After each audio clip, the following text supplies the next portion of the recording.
Tiniyak ni Pangulong Ferdinand R. Marcos Jr. na tutok ang pamahalaan sa sitwasyon ng bansa sa harap pa rin ng nararanasang masamang panahon dulot ng bagyong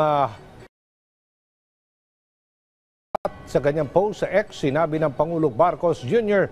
na inatasan na niya ang lahat ng ahensya ng pamahalaan nang agarang magbigay ng tulong sa mga apektadong individual. Katunayan, nasa 2.88 bilyong pisong halaga ng tulong ang nakahanda na, habang nasa halos 5,000 mga tauhan ang nakastandby para sa kanilang o kinakailangan search, rescue and retrieval operations.